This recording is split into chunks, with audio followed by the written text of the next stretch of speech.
Pera, aí foi.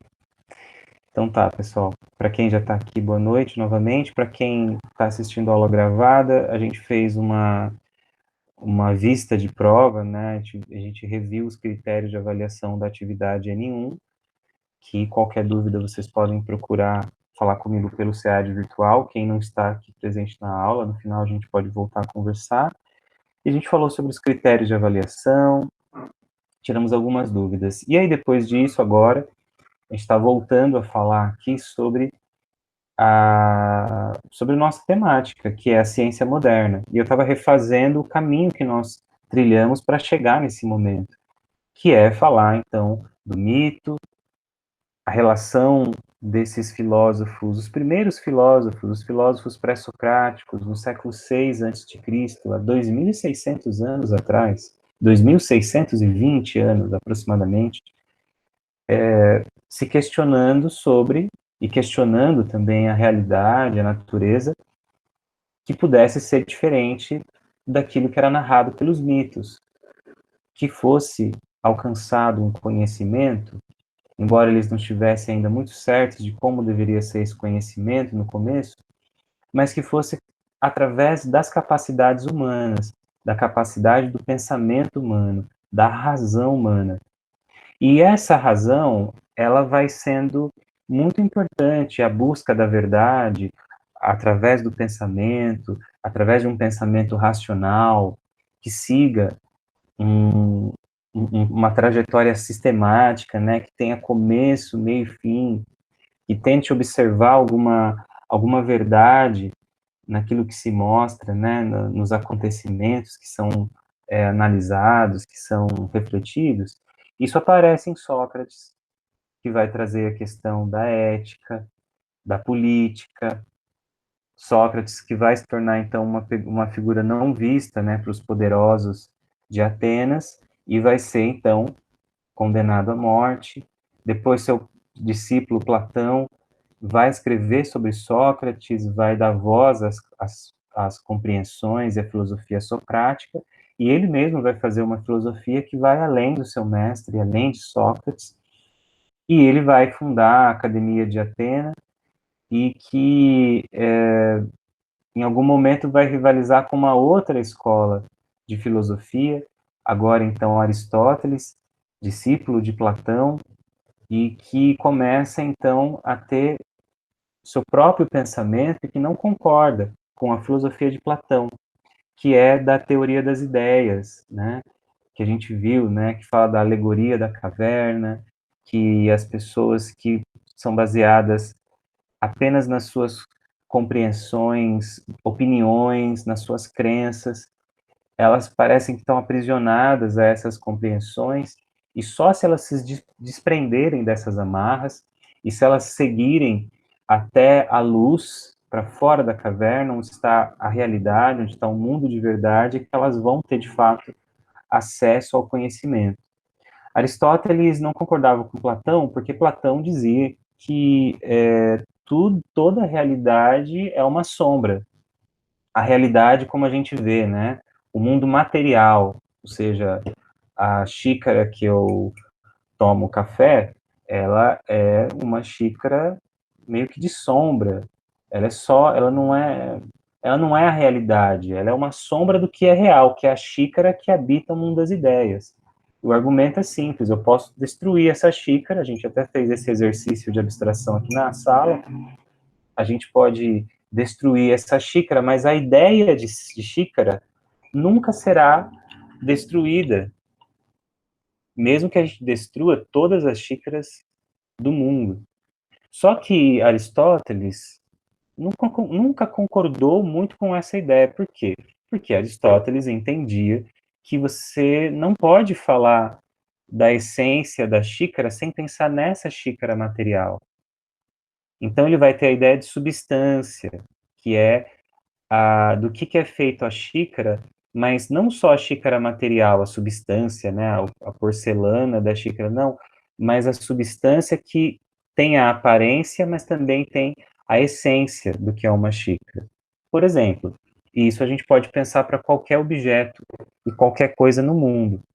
Platão e Aristóteles vão ser muito importantes porque eles vão influenciar o pensamento depois, quando a Macedônia invade Atenas, Esparta, e depois se torna, com Filipe II e Alexandre o Grande, um império enorme, e que depois é absorvido pelo Império Romano, e que já no Império Romano, em algum momento, vai haver essa ascensão do cristianismo, né, da, de uma religião judaico-cristã, que no ano 300 depois de Cristo, depois de muitos embates, depois de muitas perseguições do próprio Império Romano, o cristianismo se torna a religião do Império.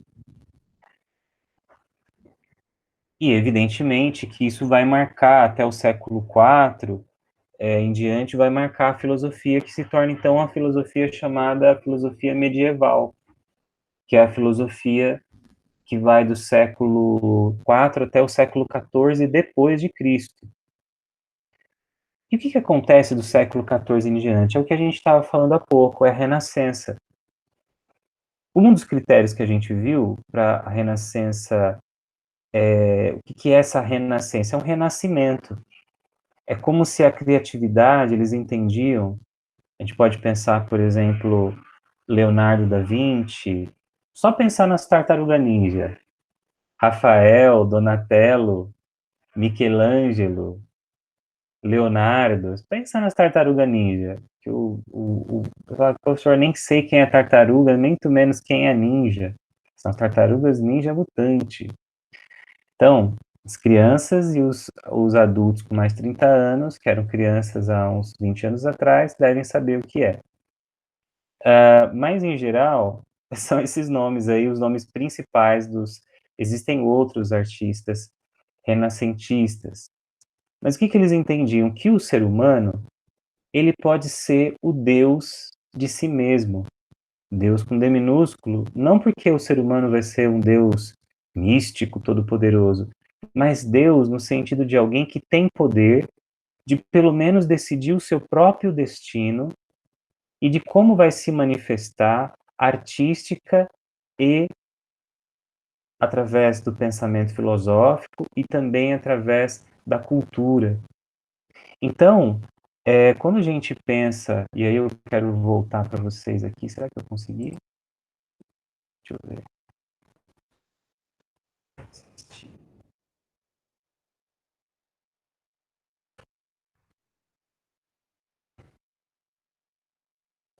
Eu consigo ver aqui uma imagem boa.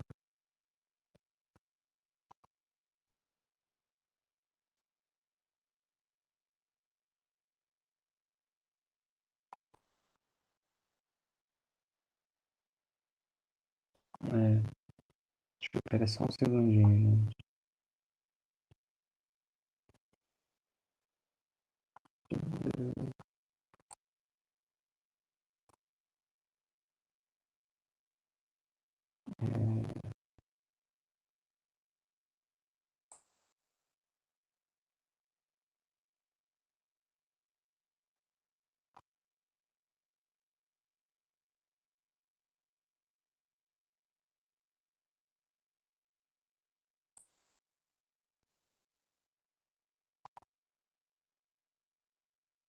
Eu vou deixar aberto aqui, depois eu mostro para vocês.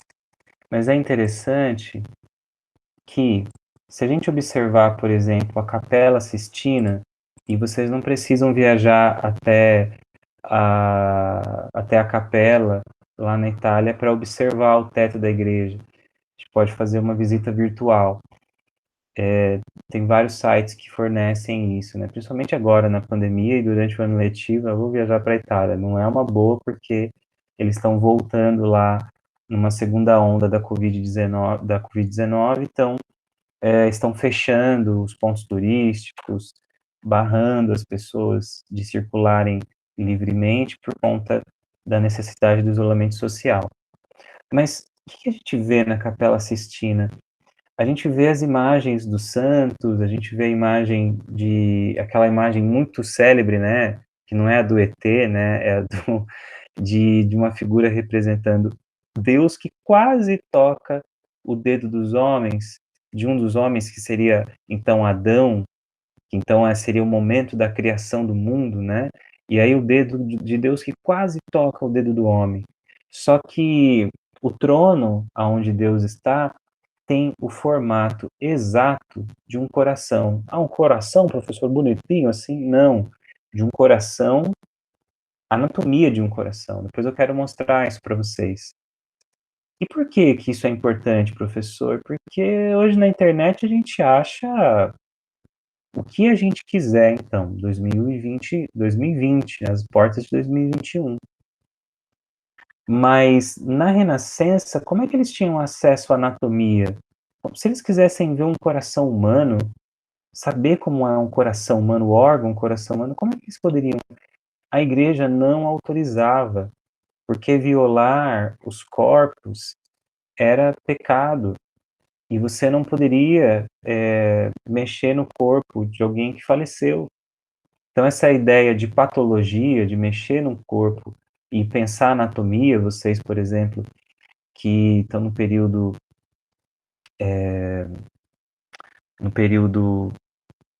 inicial, vocês, se não tiveram, vão ter, com certeza devem estar tendo aula de anatomia. Geralmente é o professor Fernando que ministra. Se vocês estivessem na aula presencial, vocês teriam e vão ter acesso ao laboratório de anatomia. E lá tem partes do corpo, muito provavelmente tem um coração humano lá. Só que isso é resultado de uma série de transformações. Só que o que os renascentistas faziam? Muitos deles tinham dinheiro, seja por conta dos trabalhos artísticos, ou porque vinham de famílias que eram ligadas ou à realeza, alguma espécie de nobreza. Eles tinham grana e conseguiam ir aos cemitérios para poder desenhar, porque eles queriam entender melhor o corpo humano. Porque então eles poderiam desenhar o corpo humano com melhores proporções. Eles queriam, tinham curiosidade, por isso eu cheguei a esse horário, estou muito gago. Eles tinham curiosidade a respeito de como eram as coisas. Então, entre esse motivo e outros, é o Renascimento esse grande momento. Eles vão falar assim, mas foi só o Renascimento? Não. Inclusive, existe uma parte da história dos historiadores sobre esse assunto que vão dizer que a ciência moderna ela só existiu por conta do Renascimento. Outros, como a gente viu na aula passada, vão dizer que já existiam as universidades, de fato elas já existiam, como a Universidade de Coimbra, como a Universidade de Salamanca, a Universidade de Oxford e outras universidades espalhadas pela Europa, voltadas sim para uma elite, para a nobreza, voltada em alguns casos para, em geral, para os nobres, em algum momento para os clérigos, mas sim, em maior parte, para os nobres, para que eles pudessem ter uma boa educação para poder assumir a sua função como governantes. Então, isso também dá uma certa base para o que viria a ser a ciência moderna. E duas figuras que a gente trouxe na aula passada são super importantes, que é um cara chamado Galileu Galilei e o outro que é o René Descartes. E aí a gente está falando dos anos 1500, né? A gente está falando já, está falando do século XIV, mas eles vão viver até o século XV, né? Entre 1500 e pouquinho e 1600 e pouquinho. E o que que acontece? Galileu, ele tinha interesse de compreender o universo, entender a natureza, só que diferente lá dos pré-socráticos, que queriam achar a essência, né, das, da, da, a essência perene, imortal, a essência, né, quase uma, uma, a necessidade de achar o miolo das coisas, né, a essência. E a gente viu que tem filósofos que diriam que era a água, outros dizendo que eram os números, outros que é o frio, que é o calor, que é o movimento, que é a permanência das coisas, que é a essência, na verdade ela é inalterável. Mas o ponto é, Galileu não concordava em buscar a essência das coisas. Galileu entendia que nós precisávamos matematizar, transformar a natureza em matemática, geometrizar, transformar o universo em um olhar do que seria uma geometria. Como que seria isso? Por exemplo, eu posso olhar para a Lua, e vocês podem olhar também para a Lua, e perceber que ela tem uma forma de uma circunferência. E existe, na matemática, recursos para você poder calcular a área de uma circunferência. E aí vão se levantar questões, mas será que a Lua ela é uma circunferência? Vamos observar melhor. E aí Galileu vai perceber que a Lua vai mudando. Então talvez ela não seja um disco, talvez ela seja uma esfera.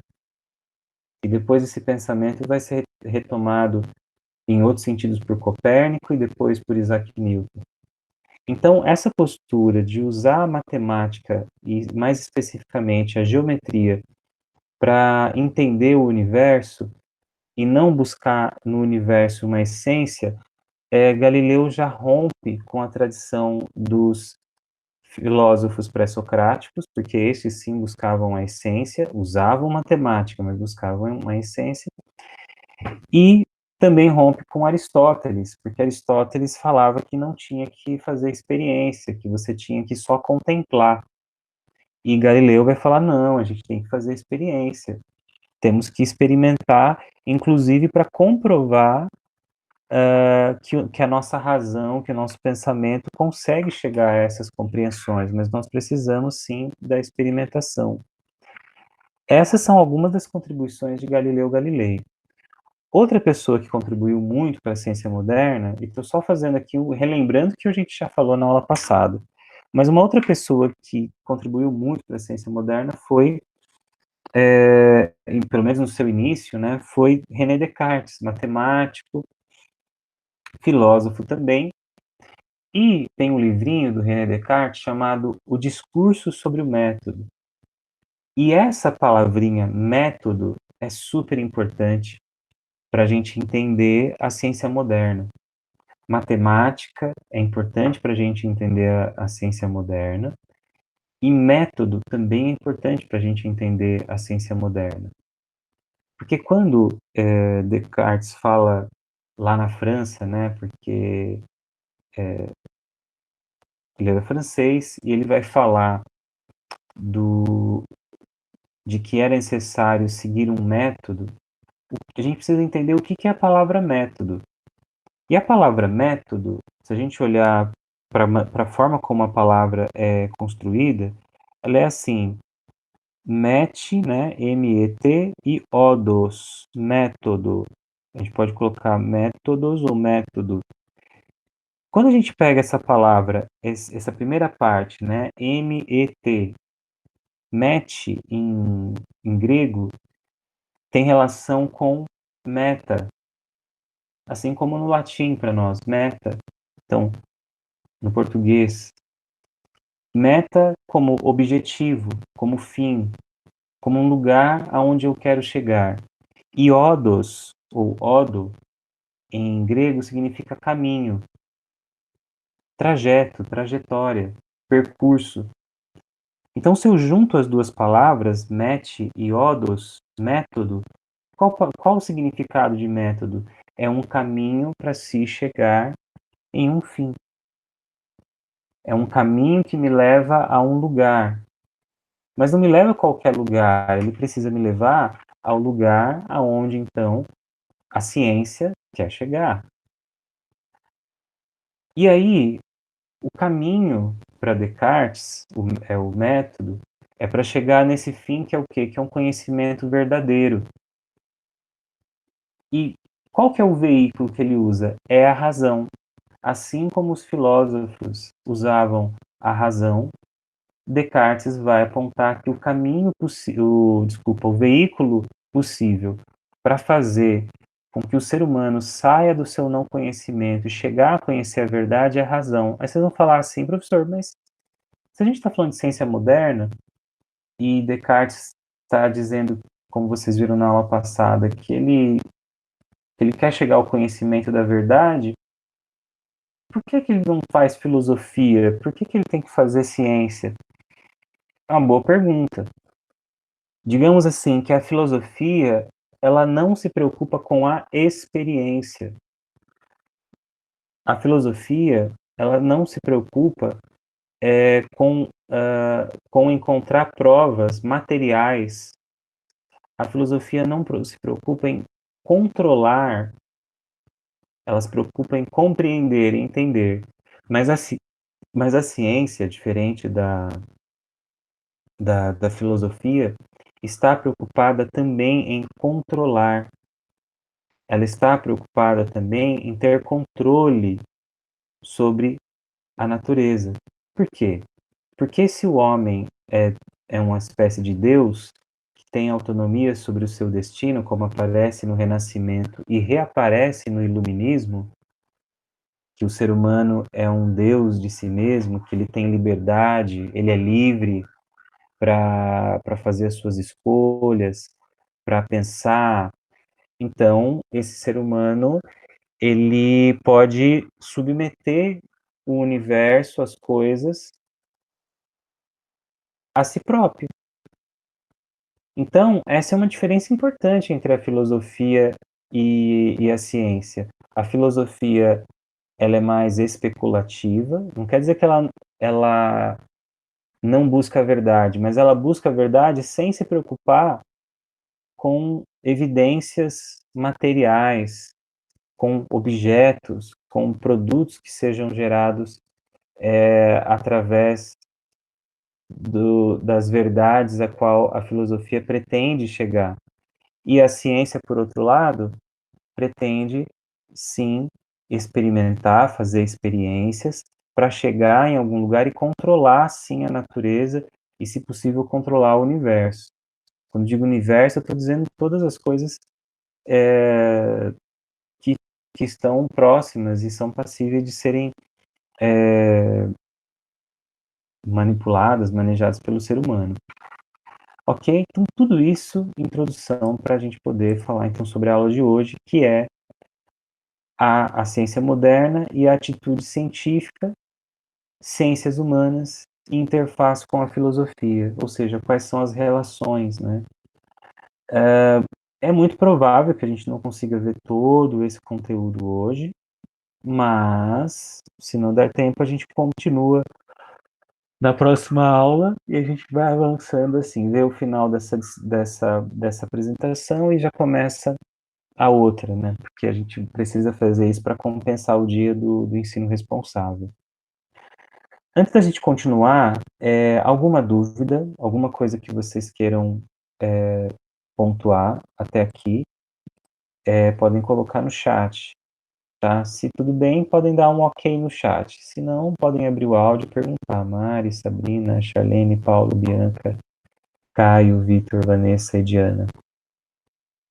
Se não, eu vou prosseguir daqui.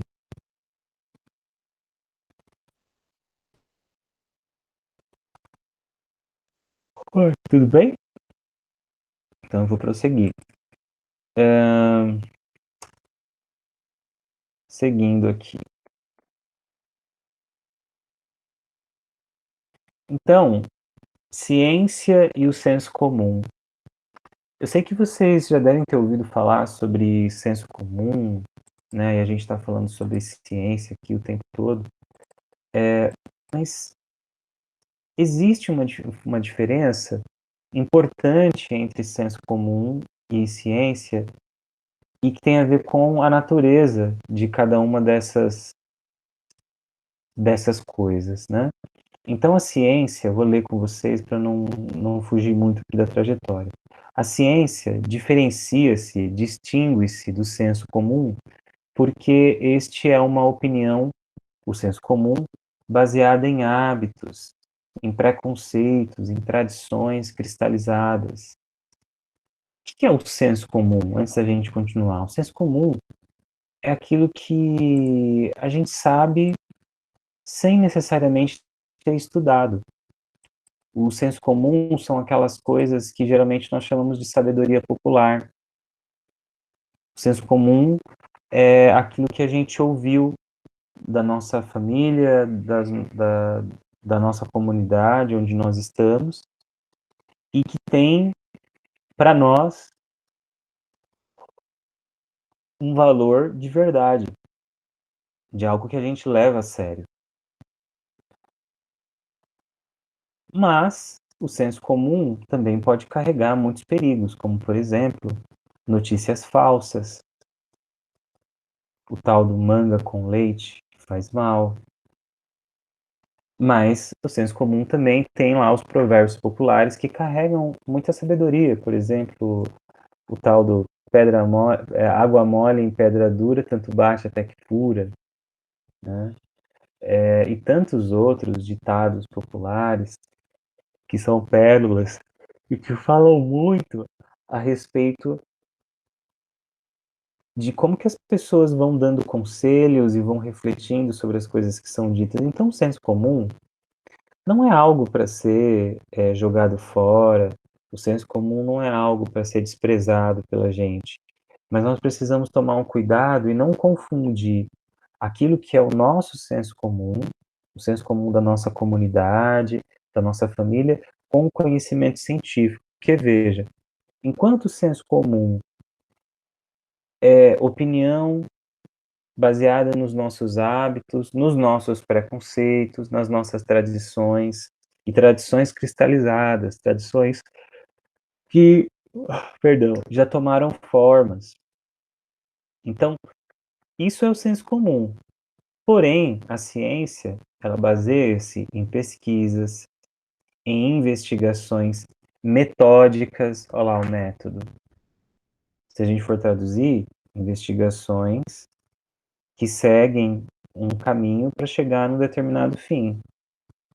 E sistemáticas, ou seja, elas seguem uma lógica de um sistema que também tem começo, meio e fim, um planejamento e também um cronograma. Existe um sistema e na exigência de que as teorias científicas, sejam internamente coerentes e digam a verdade sobre a realidade. A ciência é conhecimento que resulta de um trabalho racional. Ou seja, a ciência, ela é conhecimento, assim como o senso comum também é uma forma de conhecimento. Só que a ciência necessariamente precisa do trabalho racional. E vai precisar também, em certo sentido, de experimentação e vai precisar também de algumas características que a gente vai ver mais à frente quando nós falarmos de atitude científica. E a gente falou de teoria, né?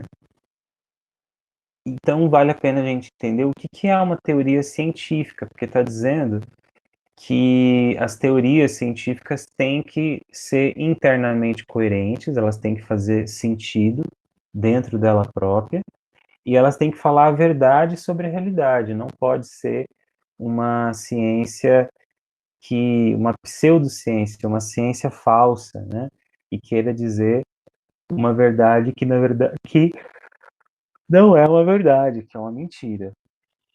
Então, o que é uma teoria científica? É um sistema ordenado, coerente, ou seja, ordenado porque tem os seus princípios, tem lá o seu desenvolvimento e tem as suas finalidades, que é coerente, ou seja, tem sentido interno, e coerente de proposições ou enunciados baseados em um pequeno número de princípios, cuja finalidade qual que é a finalidade da teoria científica? Descrever, explicar, prever do modo mais completo possível um conjunto de fenômenos, obedecendo suas leis necessárias.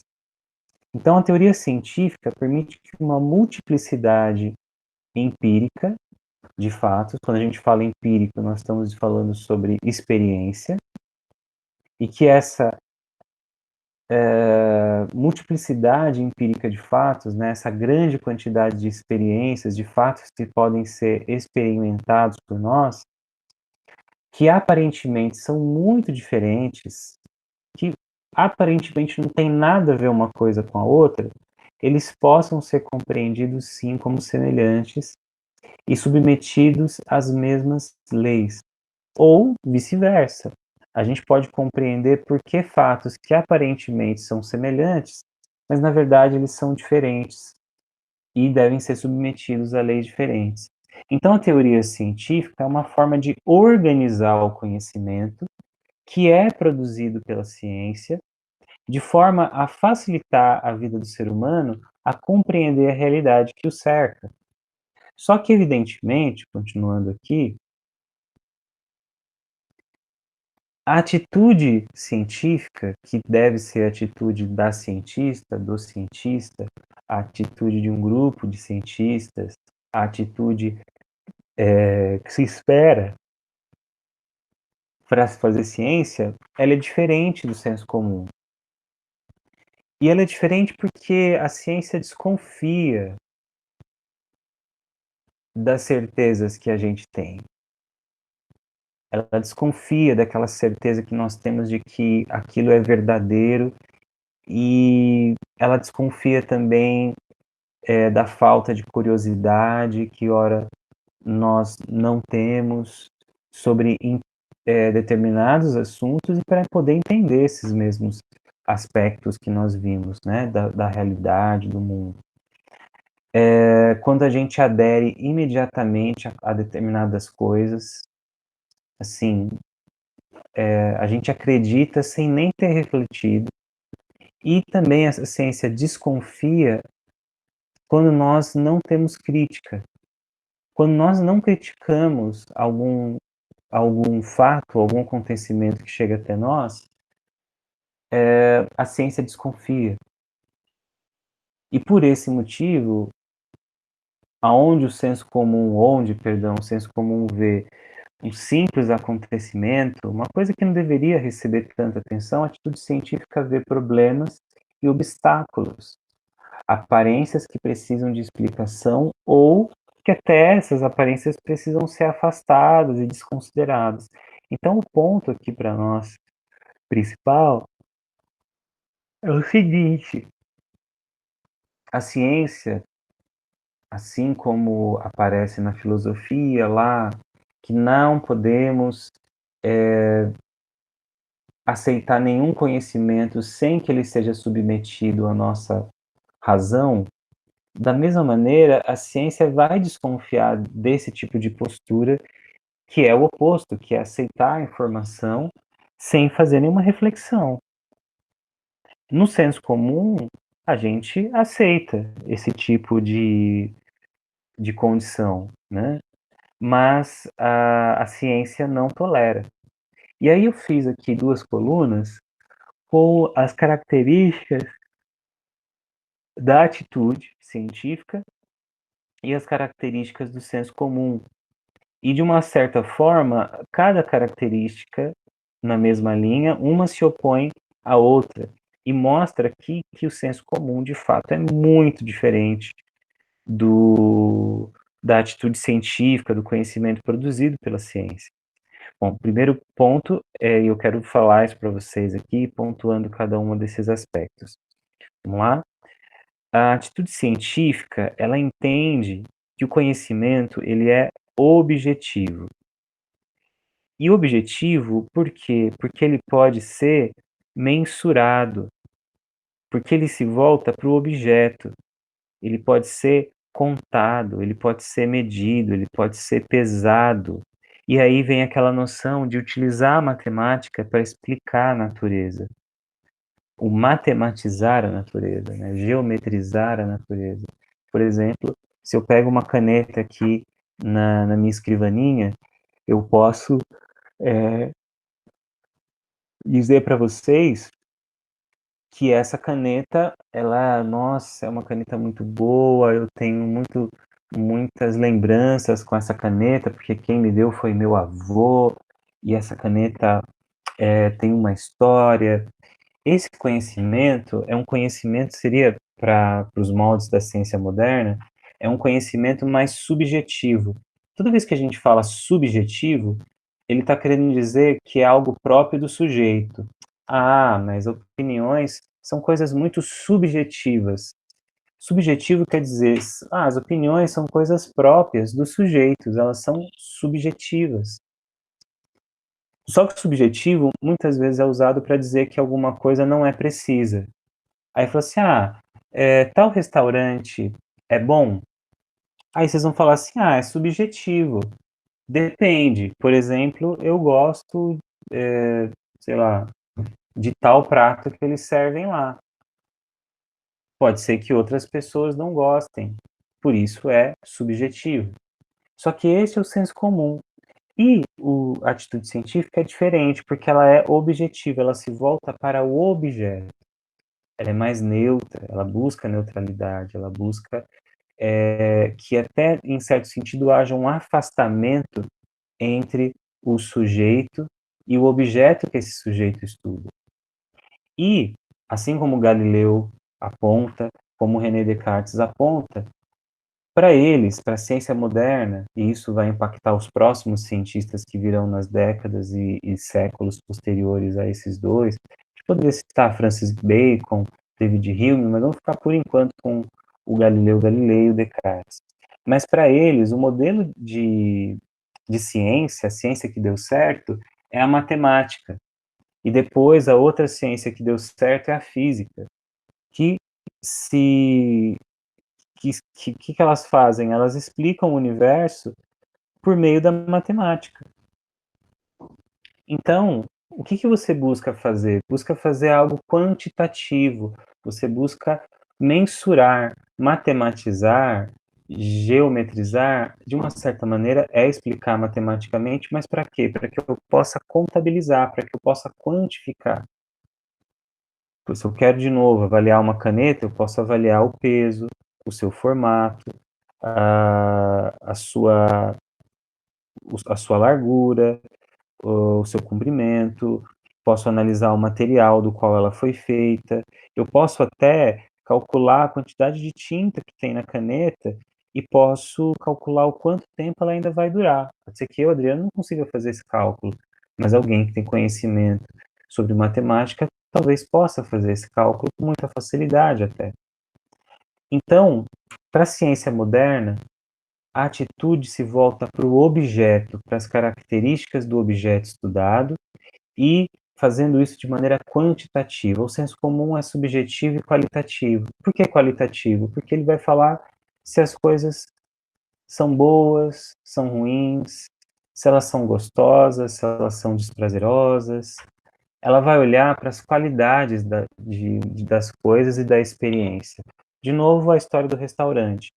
Se alguém diz para você assim, mas você gosta daquele restaurante, você vai responder, é subjetivo, eu gosto, né? Você está fazendo o quê? Um conhecimento que é subjetivo e qualitativo. Até aí, tudo bem. Só não dá para fazer ciência nos moldes da ciência moderna desse jeito. Continuando. O conhecimento científico, né, nos moldes da ciência moderna, ele é um conhecimento homogêneo, o da ciência. E o do senso comum, em geral, é heterogêneo.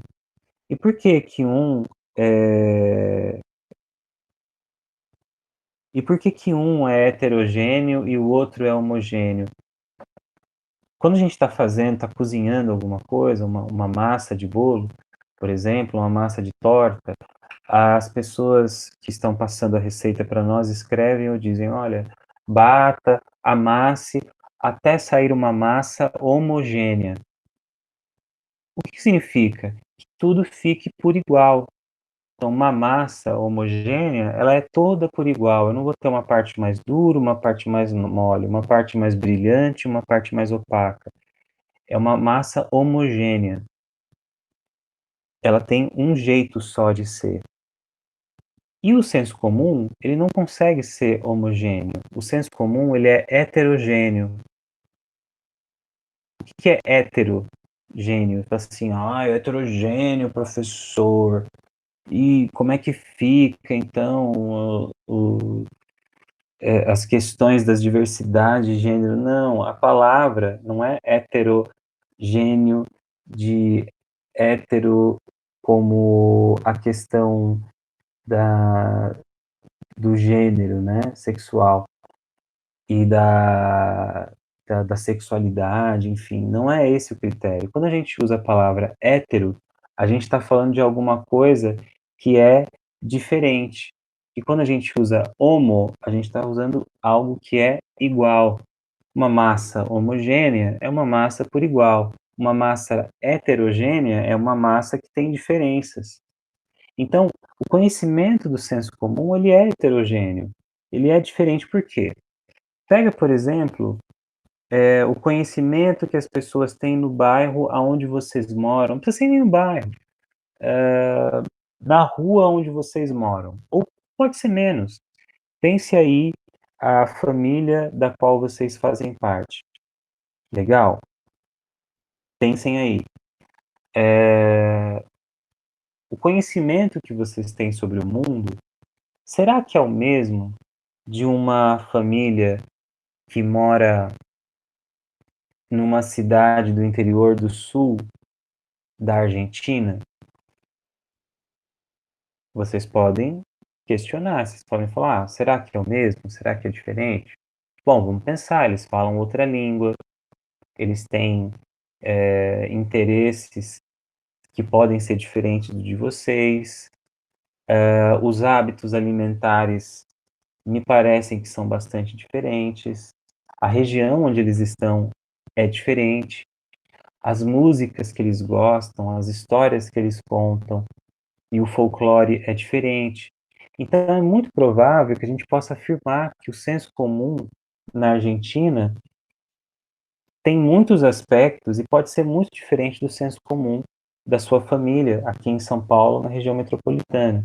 E a gente podia fazer esse exercício a perder de vista, pensando, vamos pensar uma família que mora na Albânia, lá no leste europeu, uma família que é da Ásia, um país, por exemplo, como a Indonésia. O conhecimento do senso comum, ele é diferente. Ele é subjetivo, ele é qualitativo, mas ele também é diferente, porque ele difere de pessoa para pessoa, de região para região. A ciência não vai mudar de região para região. Quando vocês estudam psicologia e vocês pretenderem fazer algum artigo científico, escrever alguma coisa nos moldes da ciência, um trabalho acadêmico, vocês não estão escrevendo algo que é simplesmente subjetivo. Vocês estão escrevendo algo, vocês estarão compartilhando um conhecimento, se for de oriundo de uma atitude científica, é um conhecimento que ele serve para toda a humanidade. Nossa, que responsa, professor, um conhecimento que serve para toda a humanidade, mas é um conhecimento que, portanto, ele é homogêneo. Quando a ciência avança na Europa, pode ser que por questões culturais, por questões econômicas, políticas, os avanços demorem para chegar no Brasil. Mas o conhecimento é um avanço sempre para a humanidade. O ser humano está sabendo mais sobre a realidade. E o conhecimento do senso comum não é assim.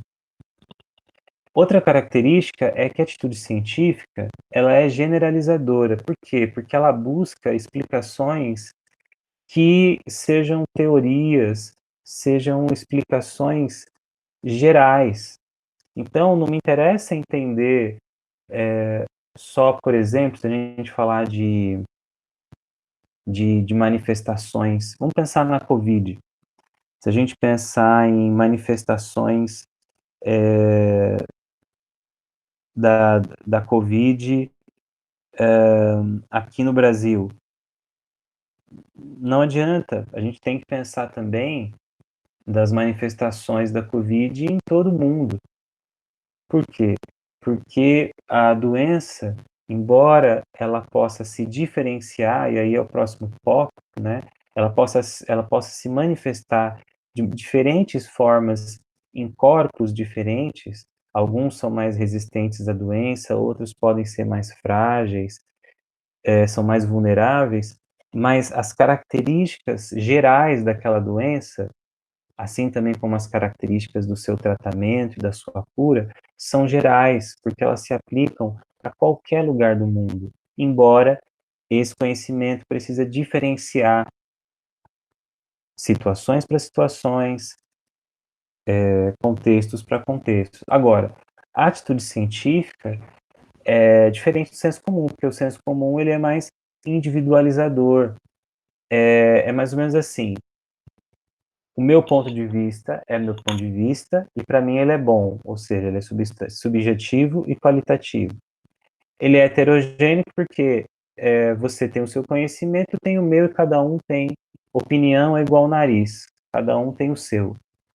E ele é individualizador, por quê? Porque geralmente o indivíduo olha para si, para a sua experiência, para a sua conclusão, e na sequência, em vez de diferenciar, nós generalizamos no senso comum. E nós pegamos uma situação específica e queremos aplicar essa situação para tudo na vida. Por isso que ele é individualizador e depois generaliza. Só que a diferença também entre o senso comum e a atitude científica é que quando a ciência busca estudar algum objeto de maneira quantitativa, buscando conhecimento homogêneo que sirva e que tenha o mesmo jeito de ser para todos os lugares, para todas as pessoas, que busque entender os aspectos gerais, e não só os individuais, mas os gerais, por exemplo, pensando na doença Covid-19, e que diferencia os aspectos, mas que a ciência vai investigar a estrutura do fato estudado.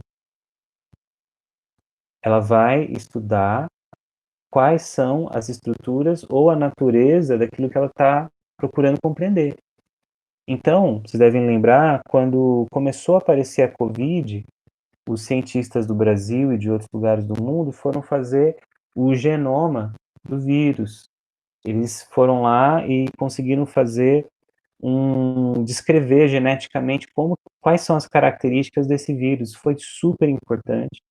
E devido à organização desses pesquisadores, que eram se eu não me engano, eram um grupo de pesquisadoras da USP, conseguiram fazer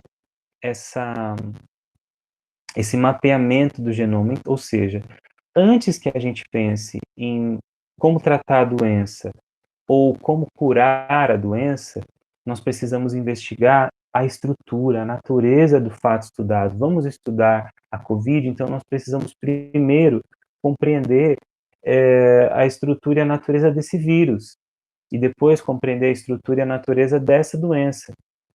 O senso comum não faz isso, ele não investiga a natureza do acontecimento. Pelo contrário, ele segue os passos anteriores. Ele individualiza e generaliza sem antes investigar a estrutura do acontecimento. A ciência, ela se surpreende com a regularidade, já o senso comum vai se admirar, se espantar com o extraordinário, a gente fica super admirado com os milagres, com as exceções, com aquilo que nos é fantástico, mas a ciência vai começar a se preocupar com aquilo que se repete, vai olhar e vai dizer, opa, essa situação está se repetindo muito, essa situação está acontecendo com muita frequência, então, por que isso está acontecendo? A ciência vai se preocupar com a regularidade das coisas. E a ciência não é magia, porque a magia é a explicação que o senso comum dá para aquilo que a ciência faz, né? E vai explicar que as pessoas são grandes gênios, porque eles quase tiraram, né, uma descoberta de uma cartola, quase como se fosse um mágico, né, fazendo um truque, um ilusionista. E não é isso. A ciência requer muito trabalho, ela requer que se siga um método, ela requer que a gente questione as coisas e desconfie das respostas que foram obtidas sem que houvesse crítica. Ciência não é magia, né?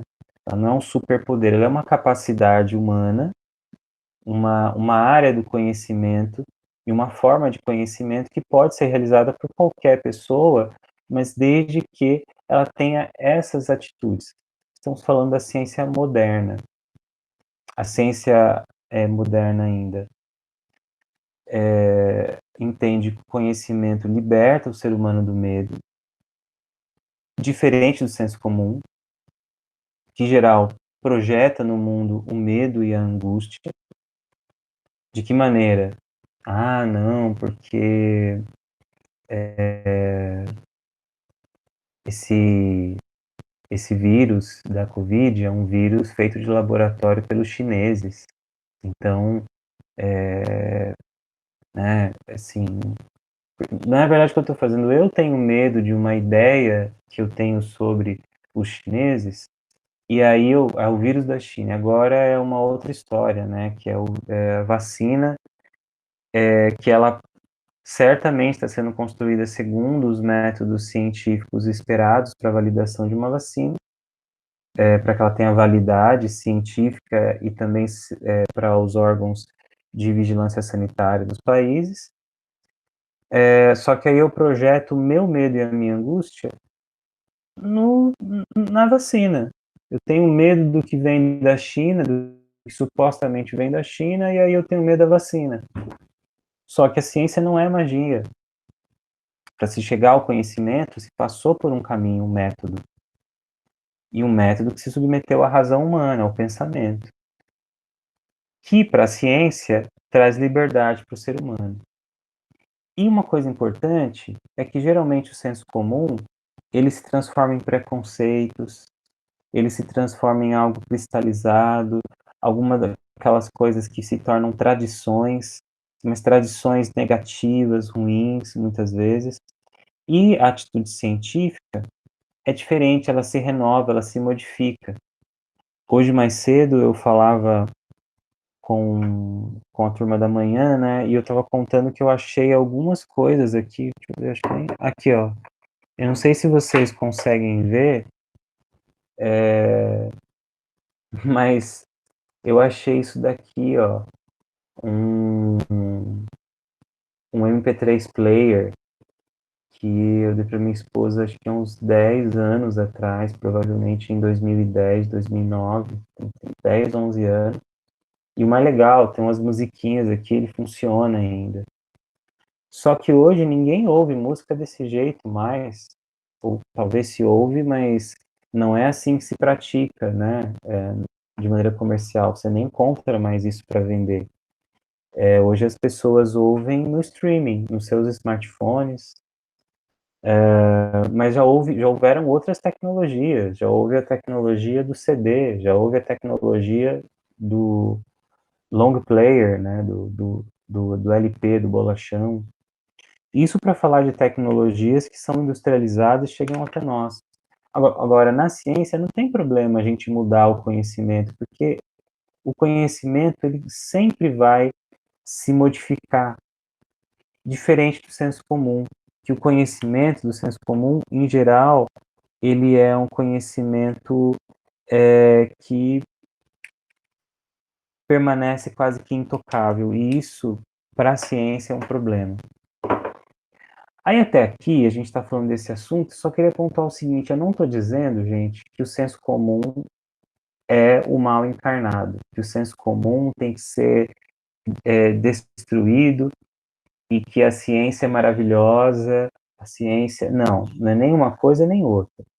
A ciência tem os seus problemas e a gente vai refletir sobre alguns deles, pelo menos os que são mais preocupantes para nós, né, psicólogas e psicólogos em formação.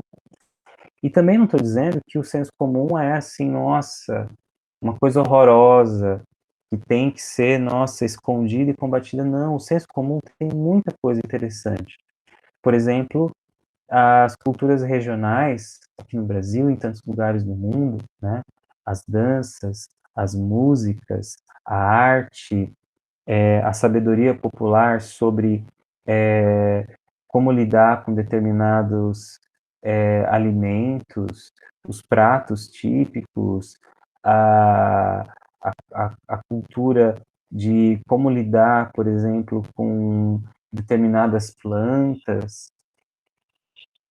A gente não pode, como cientistas, a gente não pode generalizar sem antes investigar a estrutura daquilo que nós queremos entender. Nós devemos desconfiar das coisas, mas existe uma riqueza no senso comum. O que a gente precisa ser, na verdade, é criterioso e aprender a desenvolver atitude científica. Legal? Deixa eu ver até onde a gente pode chegar. Eu quero chegar até esse slide aqui, esse depois o outro, porque aí eu acho que fica muita coisa, a gente pode continuar na aula que vem. Ainda sobre atitude científica, os fatos ou objetos científicos não são dados da experiência, né, dados empíricos, espontâneos da nossa vida cotidiana. Não é isso que acontece. Ah, os objetos científicos estão aí no mundo, é só a gente abrir o olho que ele aparece. Não. Os fatos e objetos científicos são construídos pelo trabalho de uma investigação científica. Esta atitude científica é um conjunto de atividades, as investigações científicas, né, e a atitude científica também, mas a investigação é um conjunto de atividades intelectuais, ou seja, da razão, do pensamento, experimentais, ou seja, da experiência, que pode ser laboratorial, pode ser de campo, e técnicas, né, usando artifícios que foram criados para que possa, assim, estudar aquele objeto, mas sempre realizadas com base em métodos. Eu até deixei grifado aqui, em métodos, em caminhos para se chegar a um fim, que permitem e garantem o quê? O que essa investigação científica e esse método permite para nós? Eles permitem, primeiro, separar os elementos subjetivos daqueles que são os objetivos de um fenômeno. Se eu tenho um método de investigação científica e eu quiser estudar uma caneta como essa, uma caneta Bic, eu, através do método, eu já vou poder separar aquilo que é subjetivo, aquilo que diz respeito a mim como pesquisador, ao que outros sujeitos pensam ou fazem com a caneta, e eu quero estudar objetivamente a caneta, porque é esse fenômeno da caneta que eu quero estudar. O segundo ponto é que os métodos científicos vão permitir que o fenômeno ele se delimite, né, seja descrito como objeto de acontecimento verificável, interpretável e capaz de ser retificado ou, né, de ser afirmado ou de ser corrigido por novas elaborações. Significa o seguinte, que eu posso, ao fazer ciência, verificar um determinado acontecimento porque este é verificável, posso interpretar porque ele é interpretável. E eu posso, depois de chegar a algum tipo de consideração, de conclusão, essa conclusão pode ser reforçada por outros estudos, realizados por aquele pesquisador, ou até de preferência por outros pesquisadores, e ele pode ser corrigido por novas elaborações. Outra coisa, a gente pode demonstrar e provar resultados obtidos durante uma investigação. Isso o método científico permite que nós façamos. Relacionar um fato isolado com outros fatos, integrando-os, ou integrando, né, nesse fato isolado, uma explicação racional unificada. Ou seja, às vezes parece-nos que as coisas não têm uma relação direta, mas, na verdade, quando a gente segue o caminho para se chegar ao objetivo da ciência, o método científico, a gente pode chegar a integrar, a ter uma explicação racional unificada a respeito de um fato que parecia ser isolado. Formular uma teoria geral, uma explicação geral sobre os conjuntos de fenômenos observados e dos fatos investigados. Eu posso chegar, através do método científico, a uma teoria que permita que nós compreendamos aquilo que foi observado. E, por último, o método científico ele permite que a gente coloque limites no que nós vamos investigar, que a gente consiga definir quais são os objetos. E aí eu vou te dizer, vou falar para vocês, muitas vezes, não raras vezes, os alunos, quando vão começar a fazer o TCC, têm muita dificuldade para fazer um trabalho de conclusão de curso, porque eles têm que fazer uso do método científico. Tem várias formas, mas essas formas carregam, em boa medida, essas características que a gente leu até aqui. Por que a gente não consegue? Porque a gente não exercitou, o aluno muitas vezes não exercitou o pensamento crítico, não exercitou o pensamento de fazer ciência. E isso é super importante para quem é psicólogo. Quando a gente vai fazer um atendimento, seja ele terapêutico, seja ele de uma avaliação psicológica, seja no hospital, seja numa escola, numa prisão, seja numa vara de juízo, seja com povos originários, seja numa organização, aonde for, gente. A gente precisa ter um olhar científico. Então, o convite que é feito para vocês hoje é abrir mão, pelo menos no âmbito acadêmico,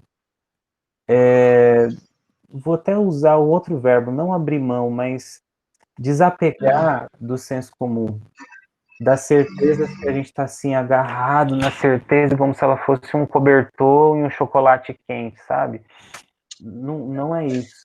A gente precisa se questionar um pouco mais. Eu acho que alguém abriu o fone, vocês querem perguntar alguma coisa?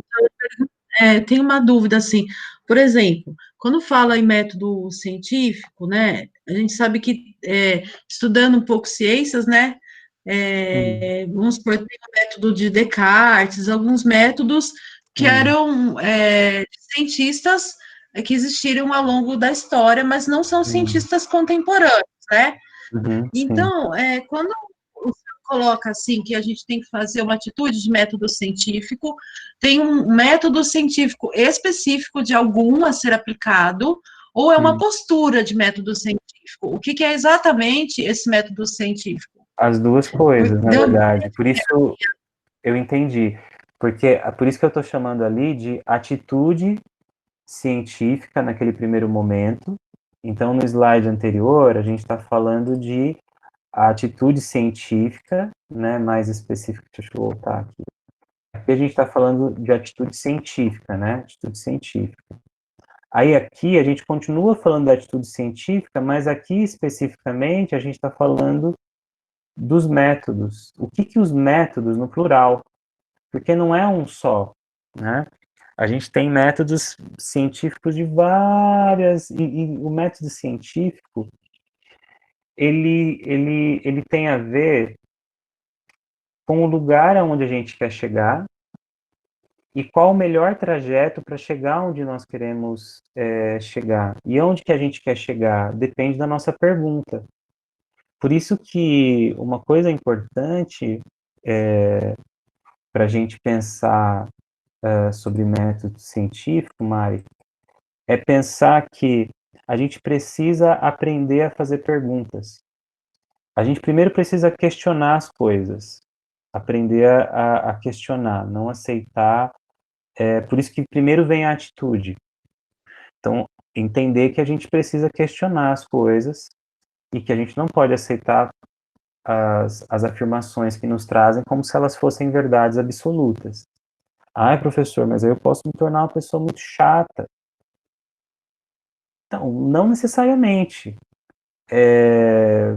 Você é que está no seu processo de formação como psicólogo e como psicóloga. Então, as perguntas são tuas. Então, se a gente está pensando no âmbito da ciência, a gente tem que achar essas respostas no âmbito da ciência, né? É muito comum acontecer o seguinte, às vezes a pessoa vira o chato da família. Aí a família fala, nossa, desde que você começou a estudar na faculdade de psicologia, você ficou muito chata. Você ficou muito chato, porque nada para você agora vale mais. Pode ser, só que você pode respeitar as limitações das outras pessoas, né? Agora, no âmbito da ciência, a gente precisa fazer perguntas. E aí que vem o método.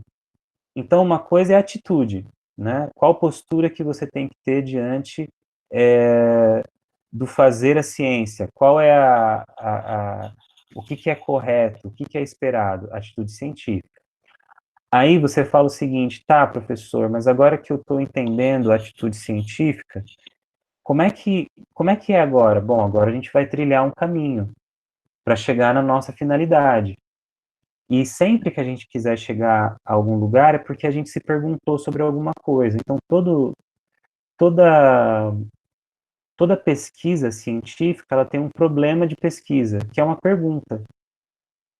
E essa pergunta é que vai fazer com que eu chegue a um lugar. A Mari até caiu, coitada.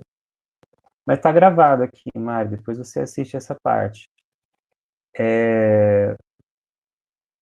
Então, existem muitos métodos científicos, existem muitas formas de fazer ciência, e cada ciência, ela vai ter uma forma de chegar, mas é a mesma coisa seguinte, vocês estão, assim, se a gente falar assim, gente, Sabrina, Charlene, Paulo, Bianca, Victor, Mari, Diana, Vanessa, se a gente falar o seguinte, gente, como a gente faz para chegar na Universidade de Ibirapuera? Eu preciso ir lá, gente, e eu não sei mais como chegar lá. Esqueci, a pandemia foi tão longa, tá tão doido que eu nem sei como chegar na faculdade. Aí, a pergunta que provavelmente vocês vão me fazer é, professor, eu sei onde é a Universidade de Ibirapuera, mas o que eu não sei é onde você está, né? Para eu dizer como você pode chegar, eu preciso saber aonde você está, né? Então, o nosso ponto de partida sempre parte de uma pergunta. Então, qual conhecimento que a gente quer ter? Pode ser qualquer pergunta, sobre qualquer coisa que aparecer para vocês. Qualquer dúvida que vocês tenham sobre o ser humano, é uma pergunta que pode se transformar num problema de pesquisa e que pode ser averiguado através de um método científico. Ah, professor, mas é o mesmo? Nem sempre é o mesmo, porque nem sempre eu quero chegar no mesmo lugar. E nem sempre eu estou no mesmo lugar, entende? Sabe quando a gente pega o celular e a gente não sabe como chegar no lugar, e aí eu tenho que colocar lá no Google Maps ou no Waze, aí eu coloco o meu localizador ou meu endereço de partida e coloco o meu endereço de chegada? É tudo muito simples, tudo muito rápido. Mas se você pensar não no celular, mas pensar no trajeto que você pode fazer, tem vários trajetos que a gente pode fazer para chegar no mesmo lugar. Então, método é caminho para se chegar a algum fim. Ou seja, se eu quiser sair da minha casa para ir até onde vocês estão, ou para ir para o Unib, eu vou precisar traçar uma rota, um método, um caminho para se chegar num fim. Depende de onde eu estou saindo. Depende do lugar da minha partida. E aí eu posso mudar o trajeto, a depender. De repente um trajeto não deu certo, e eu vou considerar isso e vou tentar um novo trajeto. Então você pergunta, professor, existe um método específico? Um método? Não.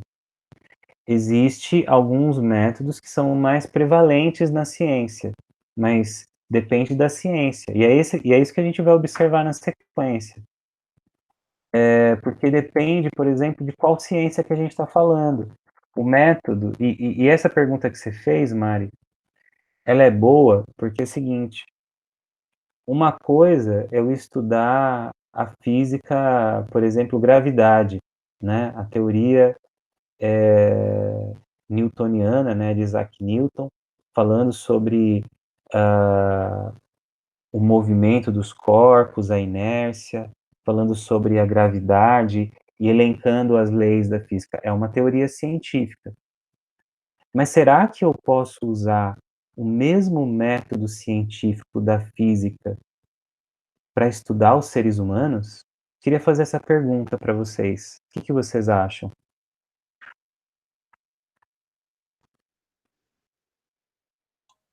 Tem acontecido, né? Como assim? Explica para mim. Eu acredito que tenha acontecido, sim, de algumas formas, né? Se a gente pensar, não declaradamente, Hum, mas se a gente pensar, por exemplo, como é a publicidade hoje, você clica aqui, daí nós tivemos uma aula, né, na processos psicológicos básicos, onde ele falou, por exemplo, da publicidade que está induzindo a pessoa a comprar. Então, lógico que muitas vezes esse conhecimento não é evidenciado, pode até não ter um trabalho acadêmico com esse título, mas eu acredito que uhum, isso não quer dizer que mercadologicamente não está sendo aplicado. uhum, Eu estou acreditando que, pelo menos assim, se você percebe o comportamento da internet, o comportamento da tecnologia da informação, você questiona isso. uhum, uhum. Sim, e é uma preocupação, né? Inclusive, na verdade, esse assunto que você está citando, né? Ele já era uma preocupação, eu já ouço isso há uns 10 anos, nos outros circuitos que não é o da psicologia, né? A gente ouve essa preocupação no âmbito, por exemplo, da ciência da informação, Isso. lá a gente ouve já esse assunto, ó, Você muito tempo. está entrando no supermercado, ele deu inclusive esse exemplo. Se você entra no supermercado, te dão uma Wi-Fi, né? E automaticamente estão estudando o seu comportamento. Você logou Sim, lá o seu Wi-Fi, ele já loga muitas vezes automaticamente, mas eles estudam também. Quanto tempo você ficou em cada setor, qual foi o seu comportamento de compra, e isso vai estar engariando uma série de estudos também para as marcas, né? Então as coisas não vêm de graça.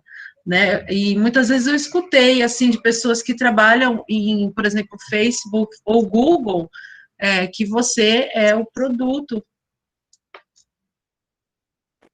sim, porque a gente está numa. Isso tem a ver, Mari, com o lugar onde a gente chegou, justamente por esse ponto da aula de hoje. Essa pergunta que eu fiz para vocês é bem importante para as próximas aulas.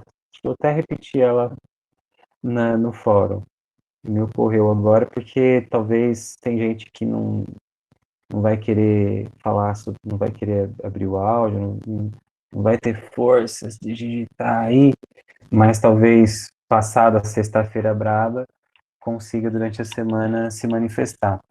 Mas, mas claro, vocês podem falar ainda, mas o que me parece é que o seguinte, percebam comigo, o que a gente está observando desde o caminho que a gente fez, assim, pensando a história do conhecimento humano, é sempre a razão, o pensamento e tudo certo, é uma capacidade humana que vai quase que dignificando o ser humano na sua própria condição, né? Vai dizendo, poxa, o ser humano consegue, ele consegue chegar a respostas sem precisar que venha uma instância diretamente, né? Vem aquele anjinho do meme e fala, pense, meu amigo, aí ele sai voando assim. Não precisa ser o anjinho do meme, não precisa ser a mitologia, pode ser o seu pensamento a compreender a realidade. E isso vai se fortalecendo no decorrer da história. Só que acontece, quando a gente chega nesse momento da ciência moderna, que são, na tua primeira colocação, que foram do Descartes, né, e fala do método, é lógico que a gente não usa exatamente o método de Descartes, né, porque é um método filosófico e que ele vai ser contraposto por outras escolas filosóficas, os empiristas da, da Inglaterra vão questionar Descartes em algum momento da história, essa história vira uma coisa complicada e só vai se resolver mais ou menos, uma resposta mais ou menos por volta ali do começo do século XIX. Nem é uma resposta assim, né, caramba, resolver os conflitos da humanidade. Na verdade, foi um processo dialético, né, como Platão já falava, uma tese, uma antítese, e ali alguém chegou com uma síntese.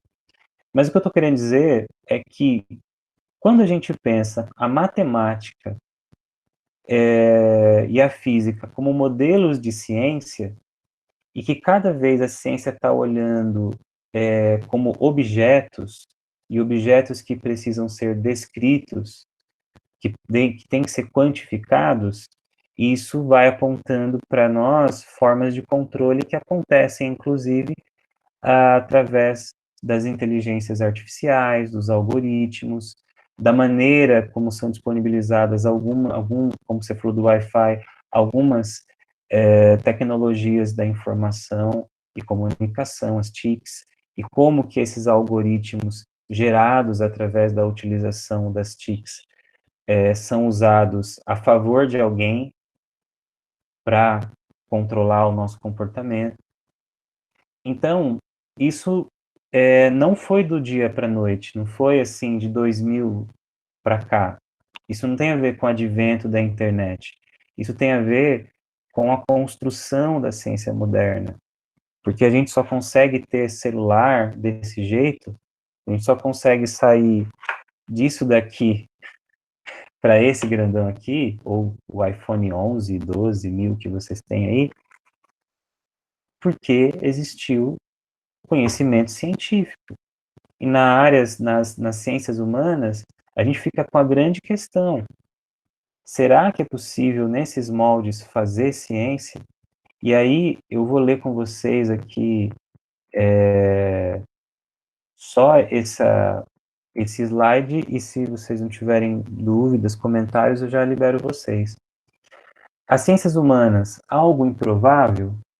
Seriam possíveis ciências humanas? Isso poderia ser muito improvável. Vamos pensar sobre isso, vamos pensar por que as ciências humanas são improváveis. Primeiro, dizer o seguinte, antes de ler o texto: toda ciência é humana, porque a ciência só pode ser feita pelos seres humanos, até que os golfinhos decidam dizer para a gente se eles, ou que os cientistas, os biólogos que estudam o comportamento dos golfinhos ou dos primatas, conseguirem desvendar que há uma linguagem que a gente desconhece, a ciência é alguma coisa própria do ser humano. Ela tem uma questão histórica, ela tem uma questão cultural, política, econômica. A ciência, ela existe por conta do ser humano. Então, toda ciência é uma ciência do ser humano pelo ser humano. Porém, quando a gente fala de ciências humanas, a gente está falando de uma ciência que tem o ser humano como objeto das suas pesquisas, que tem o ser humano como objeto dos seus estudos. Aí o bagulho fica louco. Vamos entender por quê. Primeiro, o homem como objeto científico é uma ideia recente na história da humanidade, que surge apenas no século XIX. Para a gente, para nós indivíduos, é muito tempo. Porém, para a história humana, o século XIX foi logo ali, uns dias atrás. E, até então, tudo que se referia ao ser humano era estudado pela filosofia. Então, até o século XIX, a ciência se encarregava da matemática, da física, da astrologia, das engenharias e de outras coisas mas não se encarregava de entender o ser humano, de se perguntar sobre o ser humano. Porque isso era papel da filosofia. Ainda era papel da filosofia exclusivamente. Mas, depois que as ciências matemáticas e naturais estavam constituídas e já haviam definido a ideia de cientificidade, ou seja, a matemática e as ciências naturais, como, por exemplo, a biologia, por exemplo, pensando como nosso amigo Mendel e depois Darwin, né, que eles vão procurar entender os caminhos aí da evolução dos seres vivos. Então, as ciências matemáticas e naturais já estavam constituídas, já se tinha definido uma ideia de cientificidade. Então, o que era científico era o que era matemático, ou o que era feito também nos moldes das ciências naturais, como também a física, que estudam a natureza, o universo. Já se tinha uma ideia de método, de caminho para se chegar num fim. E já se tinham conhecimentos científicos com base nas ciências matemáticas e nas ciências naturais, principalmente a matemática propriamente dita e a física.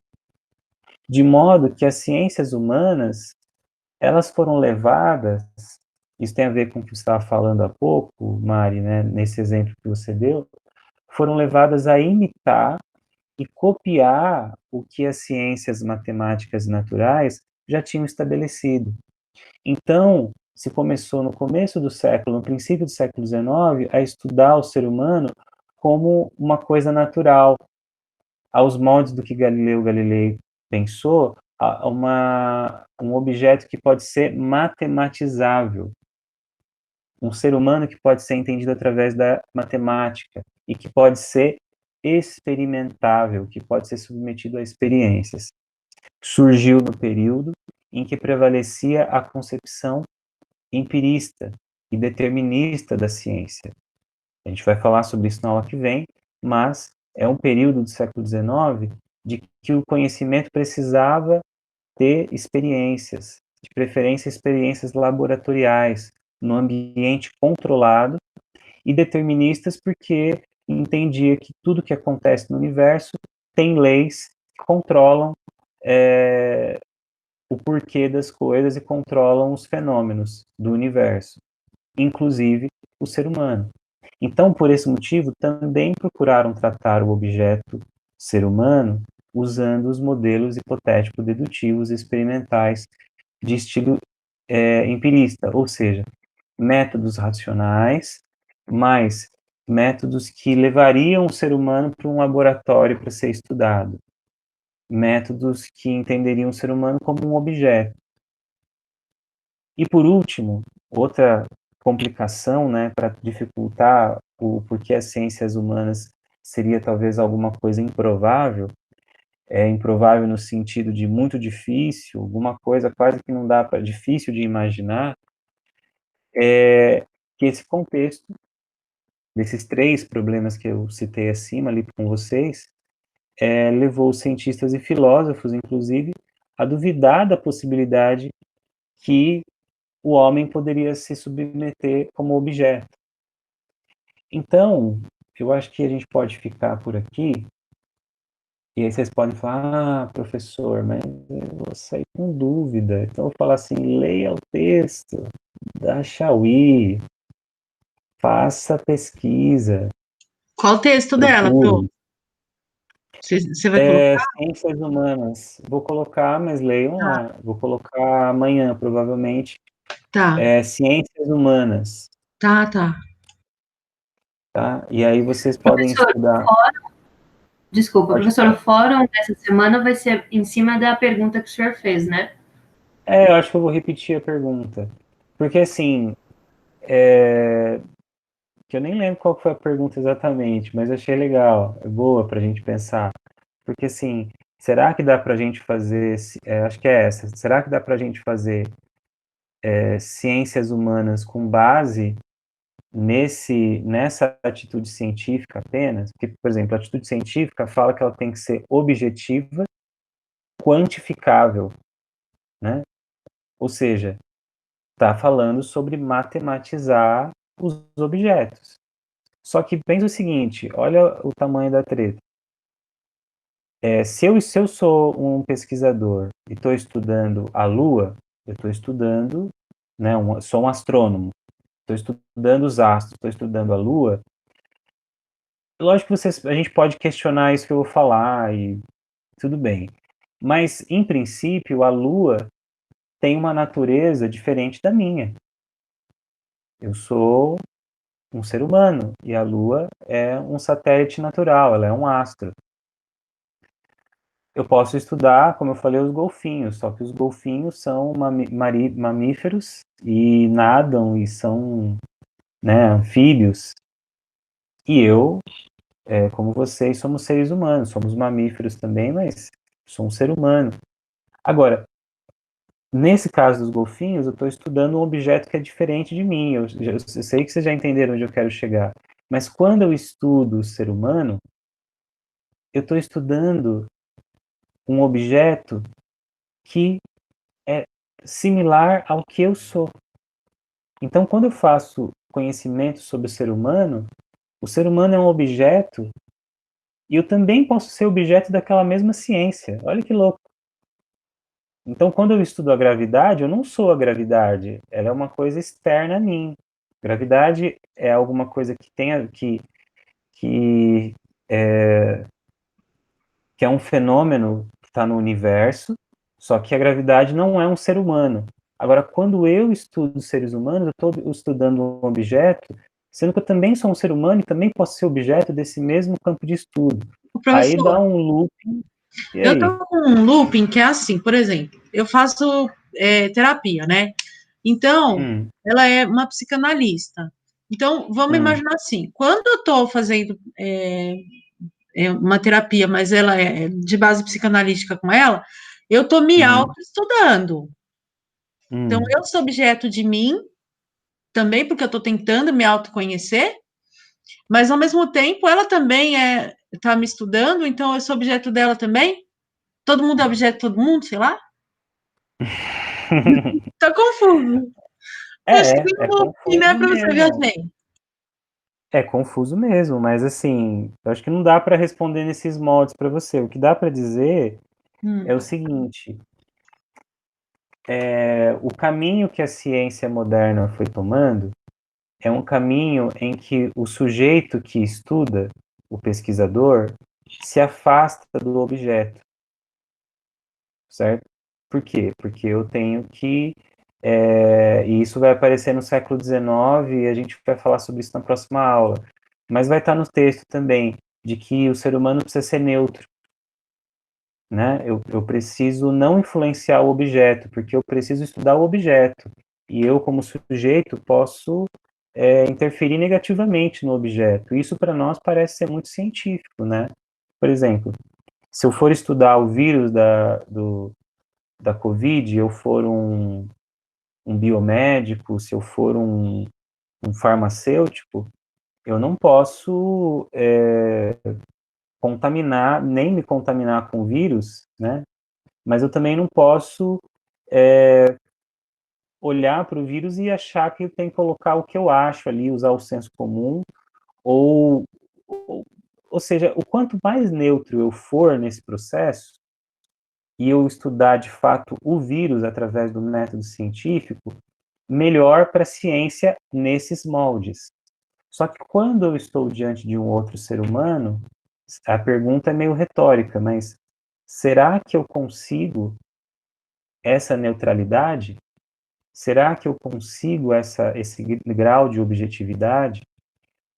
Será que as ciências humanas, na verdade, elas não teriam a época, inclusive agora, de construir uma outra trajetória que não precisa necessariamente imitar as ciências matemáticas e naturais?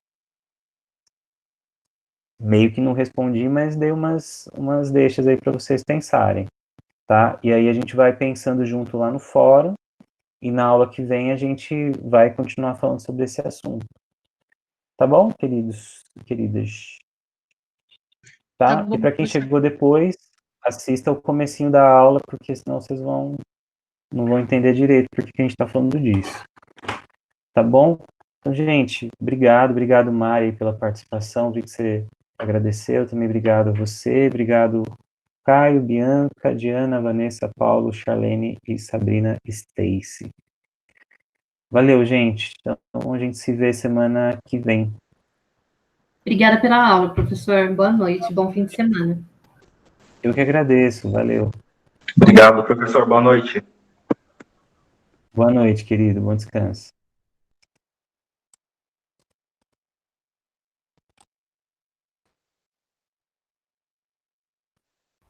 Boa noite, professor. Valeu, Bianca. Obrigado, querido.